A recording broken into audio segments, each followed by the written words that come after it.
Another Ohio State game week is upon us, and it's the final non-conference game week. It's crazy. If you can believe that. But it's a Tuesday. Ryan Day is going to talk in the Woody Hayes Athletic Center. And if it is Tuesday and he's here, it's a Talking Tuesday. That is 10 TV's television's Adam King. He blew me off on Saturday at the Horseshoe, but he can't escape me today as we prepare for the Buckeyes and Bobcats, Ohio, on Saturday night in primetime. There is nothing more frustrating for me than when my job of anchoring sports gets in the way of the notebook. But I did have to go back at halftime, do the scoreboard, and then stay back to anchor sports, which I want to personally apologize on this video to Austin, to Birm, to Mick, who is probably running the camera again because Birm can't walk right now. Just all of you, I would like to apologize. On behalf of America, I accept. Thank you. Now we're all counting on you. We can all move forward, and we can get ready with some questions that we have for Ryan Day. He will speak at noon in the team room, and I just can't believe, it seems like it's going too fast. It's crazy. The third non-conference game, the last non-conference game, then you have the off week after that. The Buckeyes looking to run this race of improvement. And I wonder where your thoughts are about what the Buckeyes need to get accomplished and what Ryan Day thinks they need to get accomplished on Saturday. I think the first question, it's very simple, and it's kind of a stereotypical question that you get a coach, but I am curious how much they are preparing for this game like it's a conference game or like it's, this is not Grambling State. This is not a game that you can take lightly. There's probably an argument to be made that this OU team could beat a couple teams in the Big Ten. And so... they did just beat a Power 4 team. They did. They just beat West Virginia. That was at home. So the one thing is, how are you guys treating this game when it comes to...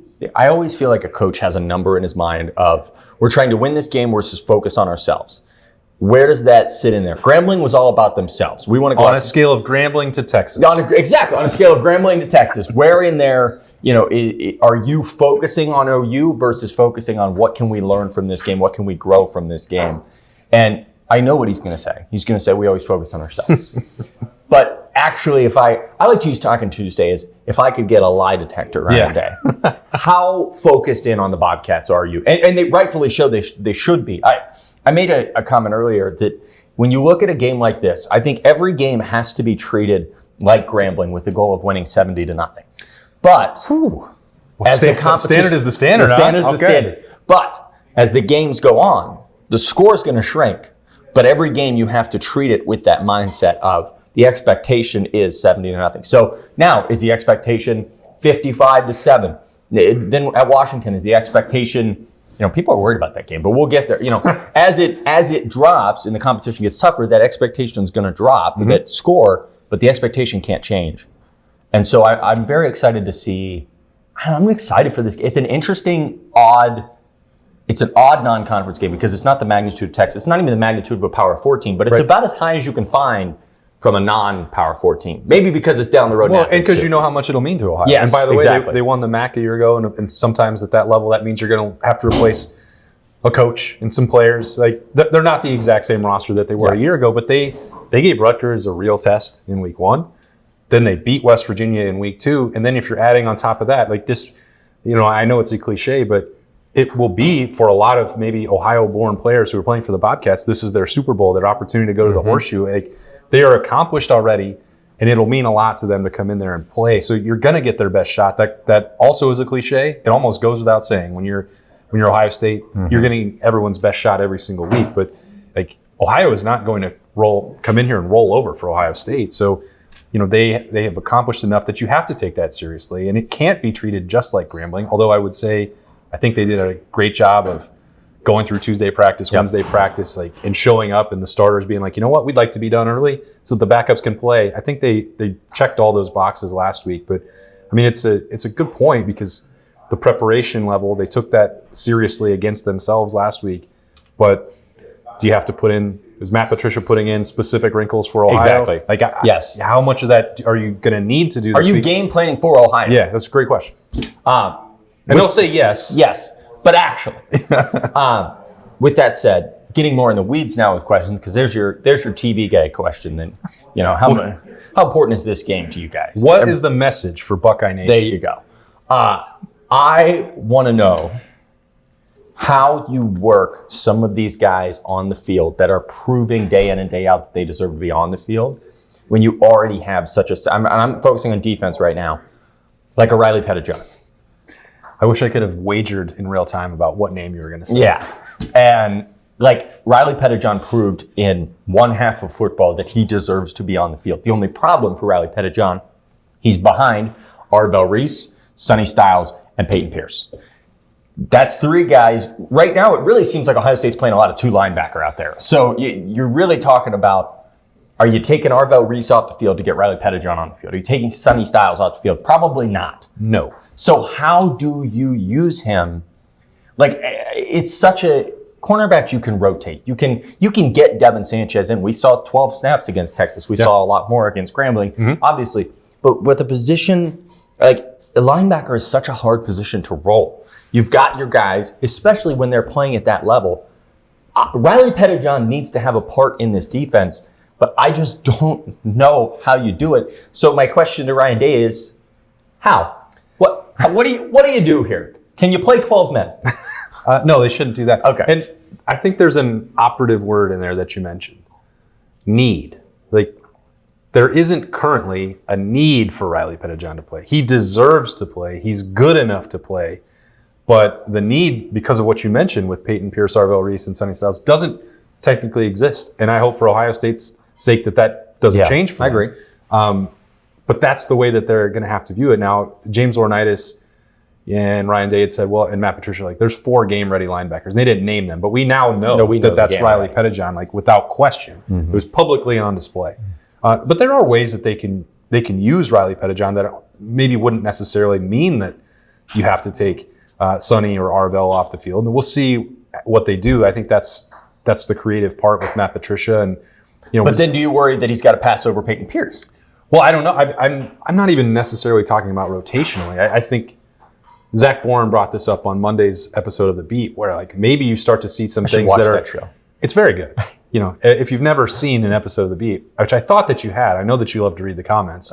Only the comments. Only on Tuesdays, but we actually do this show Monday, Wednesday, Thursday, and Friday as well. Accurate. But he was, spitballing this idea that with what Matt Patricia, what he can lean on from his past, maybe there'd be 3-4 looks and then Riley Pettijohn's involved. Maybe there's 2-4 looks and they continue to rush the passer with Pettijohn or Arvell Reese or Sonny or whoever. Like, I don't think that there's any limit to the creativity with Matt Patricia, and there may not be a limit to the potential for Riley Pettijohn to go execute that either. So we'll see what that means. In terms of changing the top of the depth chart, like that need doesn't exist.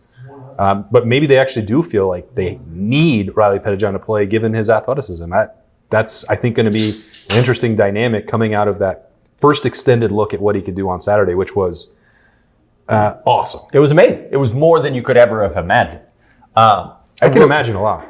I don't know that I could have imagined the first defensive touchdown a forced fumble, a fumble recovery, a touchdown, a pass breakup, a tackle on your first play. That's pretty good. You're right. I didn't imagine that. Yeah. The other thing that is interesting, and not just talking to Ryan Day, but I do think Devin Sanchez has found his place in this defense. I think he's proven that he will be week in and week out. This is your last chance until you get into some of those blowouts in the Big Ten to get guys in. This is it.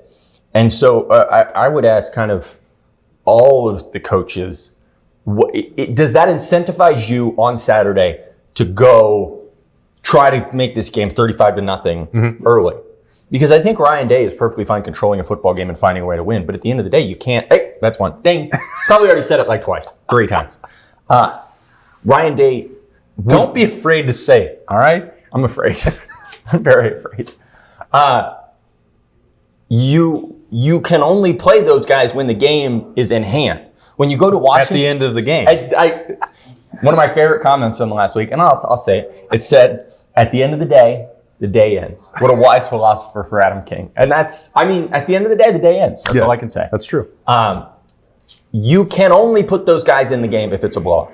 But you also don't want to force things. You don't want to go into a game saying, we got to get up. You set the tone last week. Jordan Sain didn't play the second half. Caleb Downs didn't play the second half. So do you go into this mindset thinking, we've got to let it rip so that we can get those second guys in? Because at Washington, you don't know if that's going to happen. At Wisconsin, probably is not going to happen. At Illinois, it's probably not going to happen. I mean, you've got to get these guys the reps while you can, because Ryan, one of Brian Day's favorite things to say, and he's right, is could be a 16-game season. So how do you approach the mindset of this game as opposed to winning to we got to attack? Yeah, well, I think that we saw how they managed that last week, and it wasn't the first time, and it won't be the last time. The way that this coaching staff with Ryan Day at the top, what they elect to do. Because some of the speculation that we had last week, Adam, was, all right, are these guys going to get involved in the first quarter? Are they going to start rotating immediately? And in certain positions, you're seeing that. In others, you're not.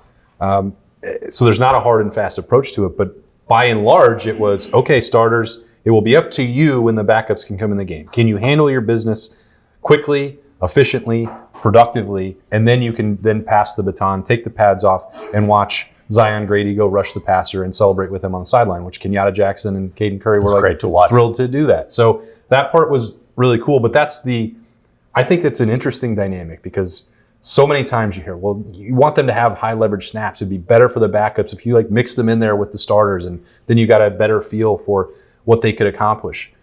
I don't know that there's a right or wrong approach. I guess I appreciate the way that Ohio State did it on Saturday against Grambling, which was, here's the challenge for the starters. Mm-hmm.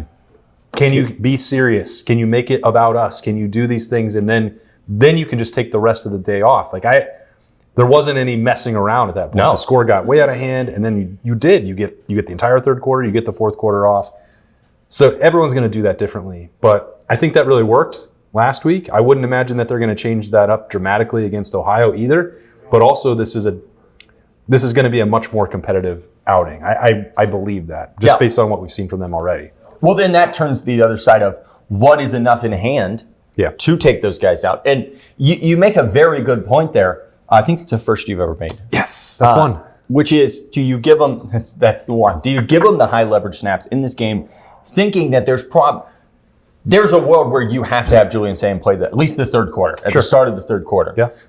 So do you get them in and intermingle them, assuming that this game is not going to be 42-0 with 13 minutes to go in the third quarter? Yeah. It could be. It could be. It very well could be. One thing that I feel like no one is talking about with that Grambling State game is we've seen Ohio State games not go that way against lesser opponents. Yeah. I mean, there are a lot of times where you're sitting there, you're like, okay, it's the end of the first quarter. They're on the 2-yard line, but somehow it's still 0-0. Like, okay, they score. Okay, we're going to have 21-0. Boy, okay. Well, we're all going to go mow the lawn. Yeah, but we get know on with it. Yeah.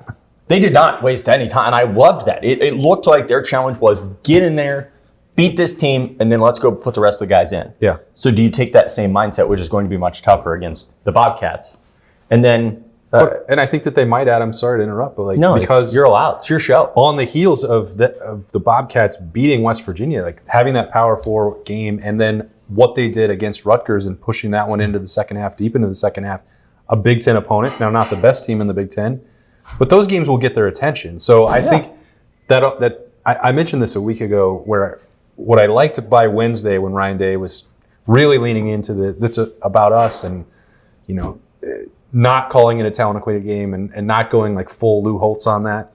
It was you would risk... Never go full Lou Holtz. You don't want to do that. You would risk the credibility of the coaching staff and the voice in the locker room if you're this could be 4 quarters. That was never going to be the case for Grambling. You have a chance to walk that line a little bit differently this week. We see, look what this team is capable of. They've been in big games before. They won a conference championship. They just beat West Virginia.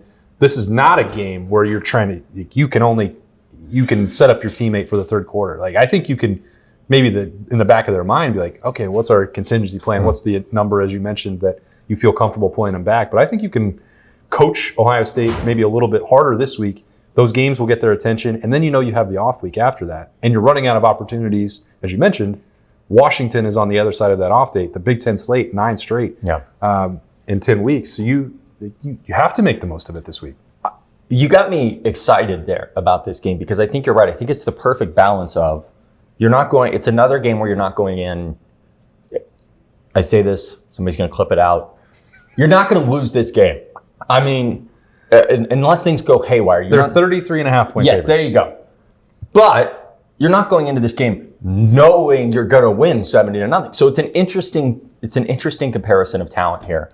My other question for Ryan Day, and I am just so excited to talk to him about this at some point. I don't know if it comes after this season. I don't know if it comes in the offseason. I don't know if it comes on a Talking Tuesday in today's press conference. But I hope it does. He is a different coach. He's always been a great coach. Some people lost sight of that and then came back around. But did you see him coaching at the end of the fourth quarter? I sure did. That was like, and I saw who he was coaching specifically. So I loved it. And it's such a good point. You say who he's coaching. He's coaching Bo Jackson because there's a world where Bo Jackson is going to have the ball going down the sidelines there at the end of a game that matters. And you say, keep that ball tucked away. We'd rather have the ball on the 1 yard line than maybe a touchdown than a fumble out of the back of the end zone. You look at the way that he was so frustrated about that extra point because that's still your first team extra. I mean, you're not sending backups in there. And so I loved it. If you haven't seen it, it's Ryan looking like they were lost a game. Like when he took off the headset, he was frustrated, shaking his head. He's talking to Bo Jackson. He's upset about too many men on the line of scrimmage. It's great. Or too many men in the backfield. It's great. And there's something that has changed with Ryan Day. He's always been an amazing coach. I don't know if it's the moment that he raised the trophy. I don't know if it's the moment that the skull session against Tennessee where he realized his back's against the wall, his whole team's back's against the wall. Yep. But that man is on a different energy. And I absolutely love it. He already coaches like an elite coach in college football that's been doing it for decades, which is remarkable to see. And I guess my question for him would be, when do you allow yourself to take a deep breath in a game? And do you not? And he didn't on Saturday. He did not. And up by 70. 63. Up by 70. And he's like, how much do you think, more importantly than when do you take a deep breath, how much do you think your guys see that and appreciate that? Because I can imagine if I'm a player and I see my coaches fired up, I mean, I don't know how many, if you've seen the Nick Saban thing where it's cut, you got to run cut, it's cut, what are we doing? And he's yelling, like that makes you respect a guy. That makes you say, I want to play for that guy. Yeah. He does not give up.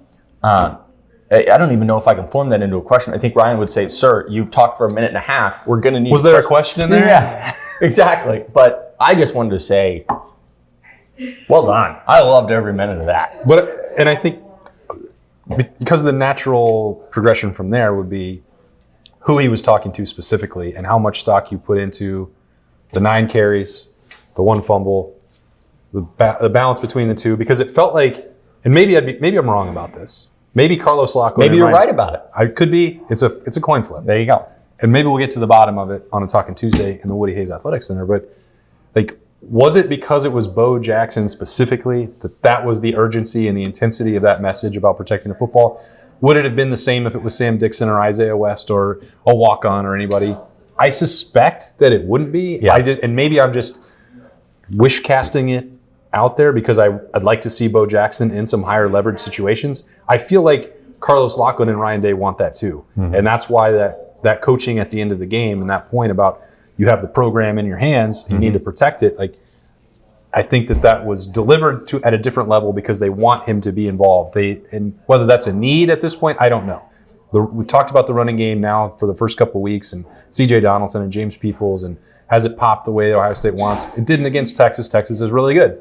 Grambling, they put up a bunch of yards and it looked a lot easier. That's not going to be the same barometer. This will be a good barometer against OU. I think this is going to be a better one, and I think that they're basically saying to Bo Jackson, if you'd like to be involved against the Bobcats next Saturday night, that can't happen. You got to tuck that rock. That's got to be 3 points of pressure. Yeah. And I don't know if we're going to get to that. We're definitely going to talk about Bo Jackson. Do you think that Bo Jackson then took video of Derrick Henry and said, see, everybody's human, okay? Well, that's just being intimidated by the fact that Josh Allen merely exists. Yes, I think everybody knows 100%. That. So go pokes on that. But I mean, we're going to talk about Bo Jackson. We have to. Because last week the whole thing was, you said stuff on Julian Sains, more plate, let him load it up and throw. They did that. And now, is this going to be the emphasis? And he threw a no-hitter. Well, I don't know. He didn't throw a perfect game. He did throw a perfect game. He threw a no-hitter. He did plunk a batter. But the passing attack, it sparked right to life. Like I think we all thought it would. I think maybe there's still just an ounce of skepticism that you could have about the rushing attack. And would Bo Jackson magically fix that? I don't know. I think the offensive line is playing pretty well. I think it's a possibility. I'd like to see it, is what I'm saying. I think the way they talked about Bo Jackson all offseason, they understand a game like this could be the pivotal point where you start to have 3 running backs and weave them in. They sat C.J. Donaldson down after that fumble. They did not. That was a lesson learned right there. That's what you wanted against Grambling, though, is learning lessons. You want the interception against Grambling. You want the fumbles against Grambling because you'll be okay 70-0 in those regards. You don't want them, but you can maybe you can live with it. You'd rather have it in that game than you would on the road at Washington. I was very impressed with Bo Jackson. I think we've all been very, very impressed. Dating back to spring. Quick last question here.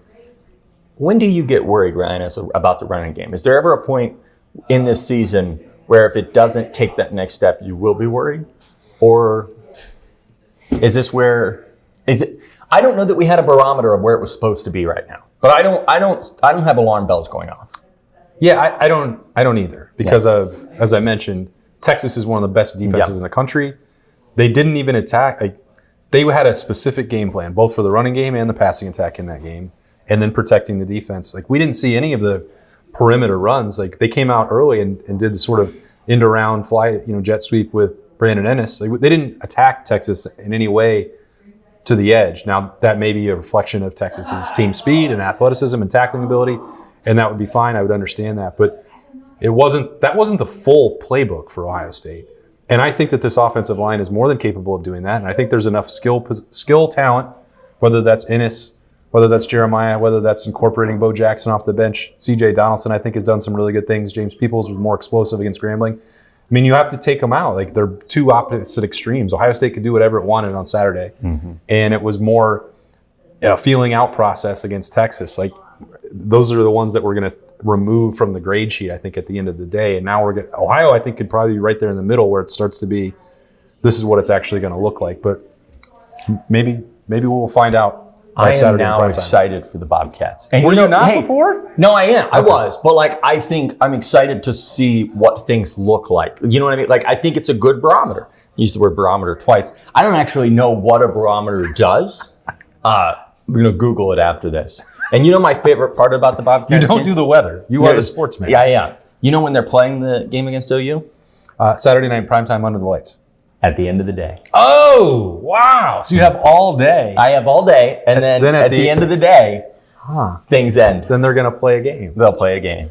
And then at the end of the game, we'll talk about it. Yeah. And maybe Adam will still be in the horseshoe to be on the notebook. And maybe we can do some, did we tease the Sunday show last week? We have teased the Sunday show is coming. I will say, and you and I talked about this, we didn't need second thoughts Sunday after a 7. We knew our thoughts. We were moving on. We did. If it doesn't tease after OU, maybe we'd start Big Ten play. Could just be for the Big Ten only. Yes, Big Ten, second thoughts, second Sunday, whatever. Ooh, whatever I said there. Whatever that was. Which, believe it or not, that Big Ten slate is coming very soon because Saturday is the last non-conference game of 3. Mm-hmm. It's not as extensive as it used to be. Mm-hmm. Paring it down a little bit. But either way, a meaningful game. We're excited, and it's only Tuesday. Ryan Day is going to preview it. You can catch that on 10 TV. 10 TV Plus. 10 TV Plus and 97.1 The Fan. On the radio, 97.1 The Fan. If you want to watch it, though, 10 TV and 10 TV Plus will have you covered there. And if you're watching this, is the 97.1 The Fan's YouTube channel. We appreciate you. 10 TV's YouTube channel. 10 TV Plus.